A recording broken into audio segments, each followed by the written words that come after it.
What's going on, everyone? Welcome to T3G Media. This is Tech Monday, where we do all sorts of tech stuff, whether it be reviews, deep dives, or tutorials. Today, we're going to be talking about the Trustin voice recorder. Coming up.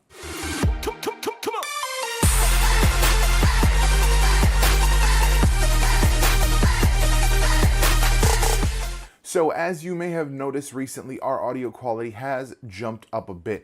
I'm using a lavalier mic with the Zoom H1. The problem was that for a while, we only had the one Zoom H1 between Hottest and myself. So after a few times where he forgot it and then I didn't have another one, I said, you know what, let me just order another recorder, then we'll have two and it's not gonna be a big deal. I went online and of course the Zoom H1 was around. It was actually cheaper than it had been, but then I saw this thing. This thing was about 30 bucks. I'm like, hey, that's considerably cheaper. Let's see what we can get out of that. It looked to me like there was a microphone port, so I said, let's give it a whirl. It seems to have pretty good reviews. Let's go for it. Now, once I did actually receive it, I realized that the port that I thought was a mic port was actually just a line-in port, so I can record from other devices, but not from a microphone. So didn't actually work out to be the solution I wanted to, but it's still actually a decent recorder. I've used it in a couple different ways so far, and it's actually really decent. Quite powerful as far as a microphone, so I wanted to give it a kind of a full review and talk about all the features. All right, so let's go over the physicals first. Right on top, you've got the stereo mic that's built in. It's actually a nice quality. It's metal. On the right side here, you've got your line in or your headphone, and then your line in, as well as your reset, power, and hold button. Swipes up to hold, pull down for power and off, and then your reset switch right there. On the left side, you've got your micro USB port, as well as the kind of little rubbery cover for it. On the back, you've got a little mini speaker, and then you've got the access for the battery. On the front, you've got about an inch and a half screen here, and then you've got your record. Now, the interesting thing here is that the record is actually a little weird because you kind of have to hold it, and then you have to wait,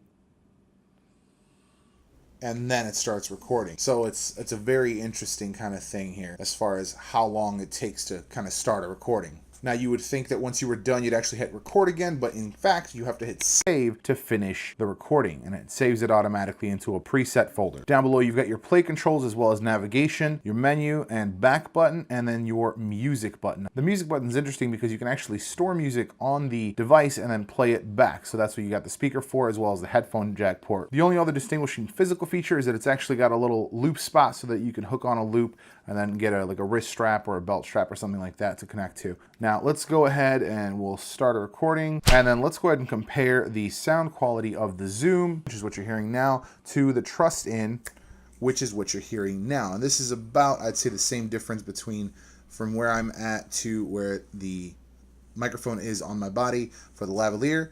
And that's kind of the only other drawback of this, is that it does not have a lavalier mic, so it does have its limitations. Physically, the two are obviously different in size. The Trustin is very small. You can pocket this. It can be in your hand without it really drawing a lot of attention. If you need to record some notes without kind of people looking at you weird or anything like that, you could pocket it and it wouldn't take up a lot of space in your pocket. Comparatively, the Zoom, it's quite bulkier. Even with my big giant hands, this is still very obvious that I'm holding something. Now, we actually did do a test in a more crowded situation, so let's go ahead and switch to that particular video.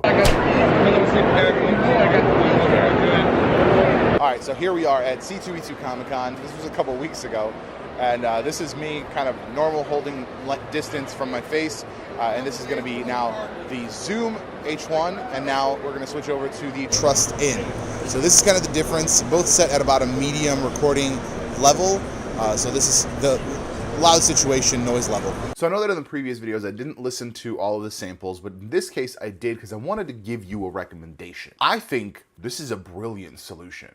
I think even in a loud situation, it cuts down the background noise severely and gives you a much crisper sound. I mean, that's why I included the shot of the show with just the camera audio, because you see how loud the show is. I think adding any kind of additional audio solution is going to definitely beef up your production. It's going to increase the quality, and it's going to give you a much better experience. So even something like this, if you can't get to the $70 price range of the Zoom, the Trustin is going to be an excellent alternative and very budget friendly. That's going to be it for this one. Thank you very much for watching. If you liked the video, please consider subscribing for more of this kind of content. We've got some very, very fun reviews and other videos coming up, so make sure you subscribe so you can see all that. If you think this video could help somebody out, please share it, and make sure you come back next week for another Tech Monday. Thanks again for watching. We'll see you in the next one.